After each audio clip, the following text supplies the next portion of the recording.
Kita lihat bagaimana tanggapan malaikat ketika Allah hendak menciptakan khalifah di muka bumi ini. Apa kata mereka? Mereka pesimis. Mereka memandang kepada sisi buruknya. Apakah engkau akan menciptakan di dalamnya yang akan membuat kerusakan, yang akan menumpahkan darah? Sehingga mereka mengatakan, kalau engkau melihat kami nih, ya udah kerjanya bertasbih memujimu, mengagungkan engkau. Tapi apa kata Allah? Aku mengetahui apa yang kalian tidak ketahui. Ini masalahnya. Jadi perencanaan Allah itu selalu lebih baik daripada perencanaan kita. Selalu indah karena kita nggak punya ilmunya. Sehingga akhirnya Allah Azza wa Jal meminta kepada malaikat-malaikat untuk menyebutkan nama-nama tersebut. Mereka mengatakan kita nggak punya ilmu kecuali yang kau ajarkan kepada kami. Jadi sesuatu itu jadi baik, sesuatu itu jadi buruk. Itu bukan karena kita menyukainya. Karena terkadang seorang hamba ketika terjadi sesuatu yang dia sukai, dia gembira, dia anggap itu baik. Seperti orang tatkala memiliki harta yang banyak, diangkat jabatannya. Dalam pandangan dia itu baik. Padahal dengan berjalannya waktu, ternyata dia mulai tidak sholat berjamaah di masjid.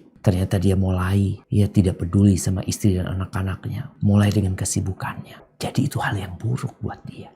Sebagian orang subhanallah, bagaimana dia bercerita, Ustaz, tatkala ana susah, ana jadi dekat sama masjid. Tatkala ana susah, dekat sama masjid. Ketika dikasih kenikmatan nama Allah Azza wa Jal, aku jadi jauh dari masjid. Terus mana yang lebih baik buat engkau? Maunya orang itu, dia senang hidupnya tapi dekat sama masjid. Ya, tapi tidak semua orang mampu. Kenapa tidak semua Allah bikin kaya? Tidak semua Allah bikin tampan. Tidak semua orang Allah kasih jabatan. Kenapa? Karena Allah lebih tahu mana yang lebih tepat untuk fulan. Maka jangan protes sama takdir Allah SWT. Allah itu maha tahu dan kita nggak tahu.